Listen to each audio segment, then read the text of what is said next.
क्या कह रहे, क्या कह रहे? अश्वमेध उपासना के लिए भी कोई मतलब उसके लिए आगे क्या कह रहे हैं? उसके लिए जो बल हाथ से बोल रहे हैं या मुंह से बोल रहे? अष्टमेध यज्ञ उपासनात्मक इसका नहीं, उपासना के लिए साधारण लोग मतलब सबको ही अधिकृत है जैसे बोलते हैं, लेकिन उसके लिए तो बहुत धैर्य और ये चाहिए जो कर्म किया है इतना बड़ा, जैसे इसमें लग रहा है। सब लोग अधिकृत हैं किस में? अश्वमेध में मतलब अश्वमेध में नहीं, ये में। उपासना। हम्म। लेकिन इतना धैर्य तो उसी में होगा ना जो किया होगा, कर्म किया होगा अश्वमेध। जैसे आप में है, सीधी बात, आप में ना होते जहाँ भाग ही नहीं जाते। यहाँ है तो क्या मतलब आप में है, आप पात्र हैं, कभी रहे होंगे ब्रह्मा। इनका कहना बहुत अच्छा है, सचमुच में बहुत अच्छा प्रश्न किया इन्होंने। ये जो प्रकरण पिछले साल से चला रहे, अब तो 2 महीने हो गए ना, 1 महीना कम से कम उसमें, 1 महीना इधर बीत गए, 2 महीने से पाठ चल रहा है। और इतने इसमें दर्शन हैं, विज्ञान हैं, दाव पेंच हैं, रूपक हैं, अलंकार है, क्या अर्थवाद है, इन सब को धारण करके इन सब का निष्कर्ष कंक्लूजन लगाना भी तो सामान्य व्यक्ति के बस की बात नहीं है, यही ना। तो यहाँ पर प्रकरण ये चल रहा है कि परिस्थितिवश, वर्ण आश्रमगत प्रतिबंधवश, काल का भी प्रतिबंध होता है। इन सब को देखते हुए जो अश्वमेध में अनधिकृत हैं या अश्वमेध कर ही नहीं सकते, उनको भी अश्वमेध का फल प्राप्त हो, उसकी विधा ये है कि अश्वमेध याग के रस रहस्य को समझ जाएं, तदनुकूल निष्ठा संपन्न हो जाएं, तो बिना उस कर्म का आलम्बन लिए ही रहस्य बोध के बल पर ही उसका फल मिल जाए, यही ना। लेकिन ये क्या है, उपनिषद का अंग है या नहीं है? क्या ये उपनिषद का अंग ही तो है ना। अभी कौन सा प्रकरण चल रहा है? भूतम भव्याय। आगे क्या चलेगा? यज्ञेन दानेन तपसा नाशकेन ब्राह्मणा विविदसन्ति। क्या चलेगा? भव्यम भूताय। अभी क्या चल रहा है? भूतम भव्याय। भूतम भव्याय सिद्ध वस्तु जो है वो भव्य यज्ञादि के लिए है। तब चलेगा यज्ञादि जो हैं आत्मा, सिद्ध आत्मा के अनुसंधान के लिए है, तद अनुकूल बल और वेग प्रदान करने के लिए है। पलट जाएगा या नहीं? तो साधन चतुष्टय संपन्न व्यक्ति के लिए है ना, तो सामान्य व्यक्ति हुआ क्या? क्या हिरण्यगर्भ से प्रबल हुआ या दुर्बल या समान? मुमुक्षा नहीं है तो क्या हुआ? विवेक वैराग्य सट संपत्ति हो, मुमुक्षा ना हो तो वेदांत प्रस्थान के अनुसार श्रवण मनन में निध्यासन का पात्र ही नहीं होगा। तो ये जो इस विद्या में जो पात्रता है, वो पात्रता संपन्न व्यक्ति ब्रह्मा जी से घटिया होगा या समान होगा या ऊपर का होगा? अब आप निर्णय दो। रंगनाथ मिश्र के समान चीफ जस्टिस आप ही को बना दिया। निकेश जी कहेंगे उत्कृष्ट लो, हिरण्यगर्भ से उत्कृष्ट तो हो ही गए भी। कम तो नहीं होगा ना? क्या आप जो कह रहे हो कम होगा क्या?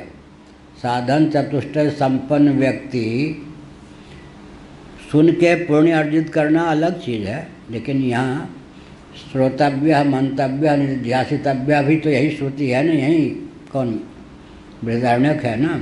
यज्ञेन दानेन तपसा नाशकेन ब्राह्मणा विविदसन्ति। फिर श्रोतव्य मंतव्य निध्यासितव्य, आत्मा वाय अरे द्रष्टव्य श्रोतव्य मंतव्य निध्यासितव्य। तो सार क्या निकला? चतुर्दश भुवनात्मक ब्रह्मांड से जो विरक्त हो चुका है वो इस विद्या में अधिकृत है या नहीं? साक्षात वो जब इस विद्या में अधिकृत है तो क्या सार निकला? वो हिरण्यगर्भ से कमज़ोर होगा क्या? भले ही रीढ़ की हड्डी में दर्द हो, हिरण्यगर्भ वाला भोजन न प्राप्त हो, आकाश मार्ग में वो उड़ना न जानता हो क्या? वो सब सिद्धि न होने पर भी क्या हिरण्यगर्भ की सिद्धि का क्या कहना, वो सब सिद्धि न होने पर भी ब्रह्म सिद्धि की जिसको योग्यता है वो कोई अन्य सिद्धों से कमज़ोर है। सिद्धिम प्राप्तो यथा ब्रह्म तथाप्नोति निबोध में समासे नैव कौन्तेय निष्ठा ज्ञान से या परा, गीता का 18वां अध्याय। सबसे उत्कृष्ट सिद्ध कौन है? स्वतः सिद्ध ब्रह्म की सिद्धि के लिए जो प्रयत्न करता है वो सबसे उत्कृष्ट सिद्ध हुआ या नहीं? स्वतः सिद्ध कौन है? डरते हैं बोलने में कि कहीं गलत न हो जाए, बड़े आदमी मुझसे। सिद्धिम प्राप्तो यथा ब्रह्म, ऐसी सिद्धि का मैं वर्णन कर रहा हूँ कि स्वतः सिद्ध व्यक्ति ब्रह्म ही हो जाए। गीता की पंक्ति 18वें अध्याय में, सिद्धिम प्राप्तो यथा ब्रह्म यथाप्नोति। कौन सी सिद्धि? जो स्वतः सिद्ध ब्रह्म ही कर दे, इससे बढ़िया और कौन सिद्धि होगी? अब उस सिद्धि का मैं वर्णन कर रहा हूँ जिसे प्राप्त हो करके व्यक्ति स्वतः सिद्ध ब्रह्म ही हो जाए। स्वतः सिद्ध ब्रह्म को सिद्ध करने वाला सबसे ऊंचा सिद्ध हुआ या नहीं? भूत प्रेत को सिद्ध करने वाला ऊंचा सिद्ध हुआ या ब्रह्म को? अब सुरेश बाबू बोलेंगे। ब्रह्म को। क्यों? भूत प्रेत से कहो फल ला के दे दे, रुपया दे दे, ये कर दे, ब्रह्म क्या करेगा? यूँ ला कर दे देगा मालपुआ। ब्रह्म सिद्ध होगा तो क्या मिलेगा? मालपुआ, रबड़ी, कचौरी, क्या मिलना? चलो, अरे जन्म मृत्यु की अजस परंपरा का अत्यंतिक उच्छेद हो जाना है। अब ब्रह्मा, ये जो अश्वमेध का फल क्या है? पुनर्मृत्यु का भाव। इस ब्रह्म विद्या का फल क्या है? पुनर्मृत्यु का भाव। माने क्या हुआ? पुनर्जन्म ही नहीं होगा तो फिर मृत्यु कहाँ से होगी? दोनों का फल एक हुआ या नहीं? क्या? तो ब्रह्मा जी से अब इस समय जो ब्रह्मा जी हैं, माने दोबारा अश्वमेध करने का जिनका भाव है, मर्त्यलोक में जिन्होंने किया था, ये दोबारा अश्वमेध करने का जिनका भाव है, वो ब्रह्मा जी मुमुक्षु के सदृश नहीं, मुमुक्षु हो गए या नहीं? हैं? हो गए या नहीं? ये जो अश्वमेध करेंगे, इसका ये जो अश्वमेध ब्रह्मा होकर जो अश्वमेध करेंगे, वो धारणात्मक अश्वमेध या द्रव्यात्मक अश्वमेध? धारणात्मक हो गए तो जैसे हम यहाँ पर कर रहे हैं वैसे वो हो या नहीं? तो हम उनके समकक्ष हुए या नहीं? हमारे समकक्ष हो गए या नहीं? क्या? अगर यह संकल्प हिरण्यगर्भ को नहीं होता, मैं पुनः अश्वमेध करूं, तब क्या होते? उनसे हम बड़े सिद्ध हो जाते। क्या? दार्शनिक धरातल पर। जब उनके हृदय में पुनः अश्वमेध, पुनः अश्वमेध का फल क्या होगा? उस अश्वमेध का फल जो होना था, प्रजापति हो ही गए। तब दो ढंग से बात होगी। मेरा मैं संकोच पूर्वक बोल रहा हूँ। भास्वरानंद गिरि जी की धारा की रक्षा पूर्ण रूप से करने की आवश्यकता है, कर रहा हूँ। यह असल में कारणोपाधिक चिद्धातु होने, कारणोपाधिक सर्वेश्वर होने के लिए ये विधा है। कारणोपाधिक जो होते कभी बद्ध होते क्या? कारणातीत अपने को मानते ही हैं क्या? कारणोपाधिक जो भगवान हैं वो कभी बद्ध होते हैं क्या? क्योंकि वो अपने को कारणातीत मानते ही हैं। कार्योपाधिकता तक बंधन है ना, कारणोपाधिक भगवान भी थोड़े बद्ध होते हैं क्योंकि अपने को कारणातीत मानते ही हैं। तो ये जो है, वहाँ तो अमुक द्रव्य को आहुति का विषय बनाया, यहाँ स्वयं को बनाया। तो यहाँ प्रजापति ने स्वयं को ही आहुति का विषय बना दिया, और देवता तो स्वयं है ही। और द्रव्य और देवता के एकत्व का चिंतन होते ही वो कारणोपाधिक हो गए या कार्योपाधिक?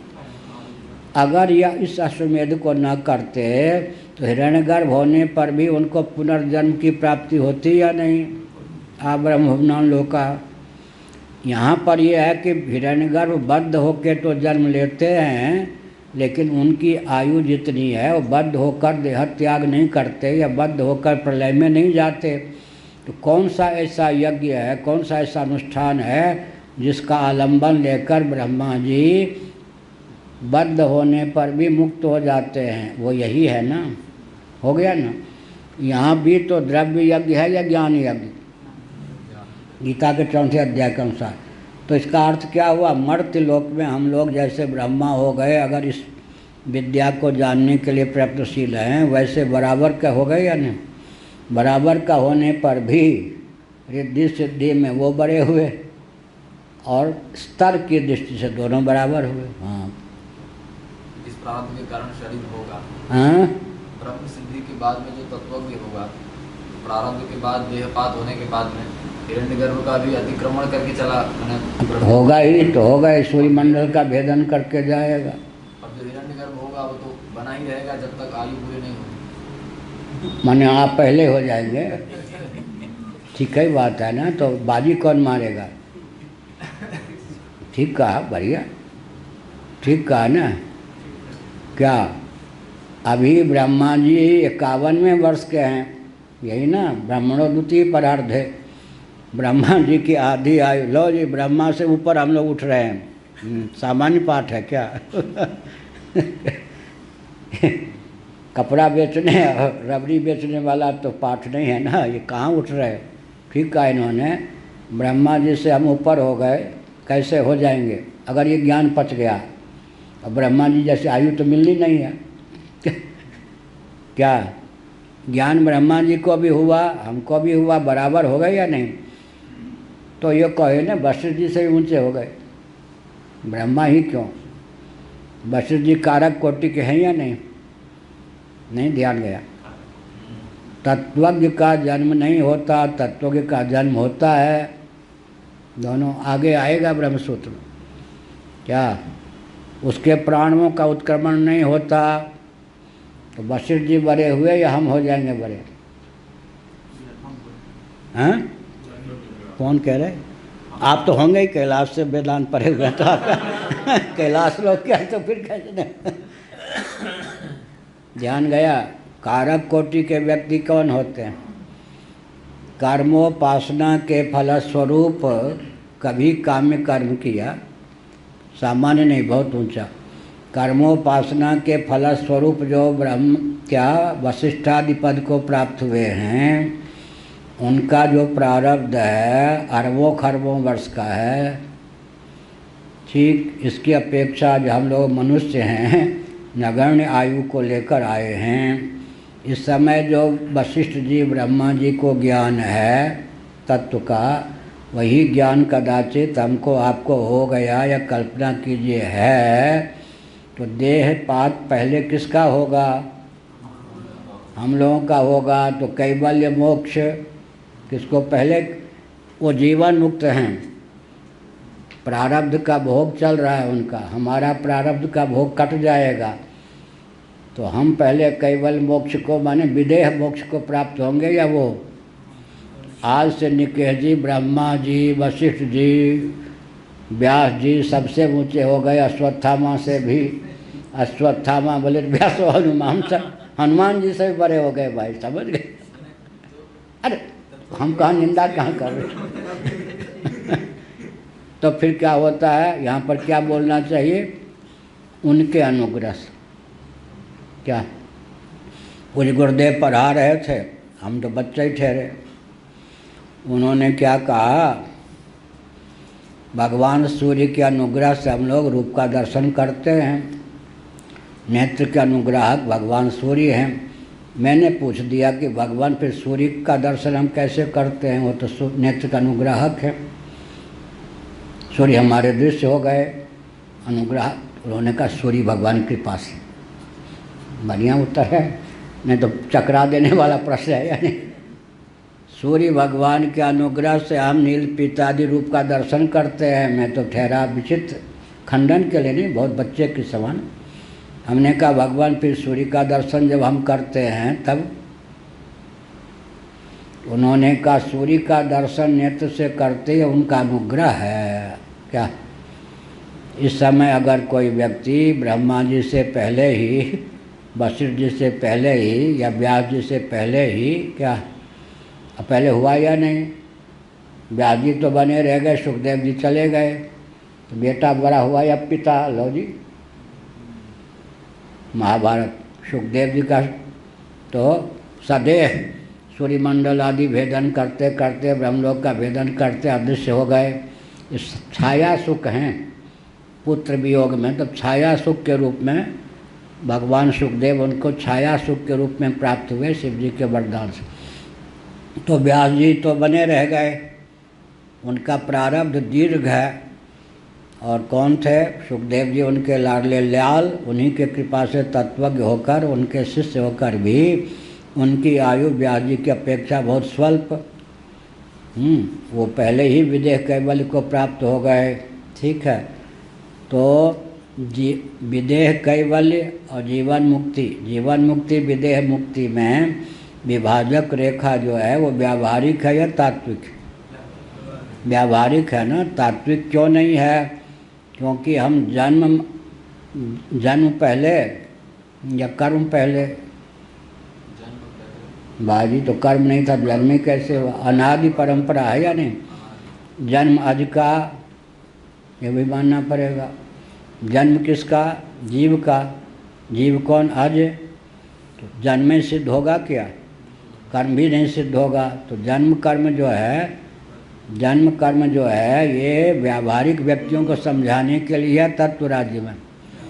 इसलिए हमारे लिए जीवन मुक्ति विदेह मुक्ति की विभाजक रेखा है, जन्म कर्म की विभाजक रेखा है। वस्तुतः तो ब्रह्म होकर ही वो भी हैं, हम भी हैं। हमारी अल्प आयु है, हम पहले विदेह मोक्ष हो जाएंगे, तो यही मान के चले हम बाजी जब पहले मार देंगे, इसमें क्या बात है? उनकी कृपा से हो गया।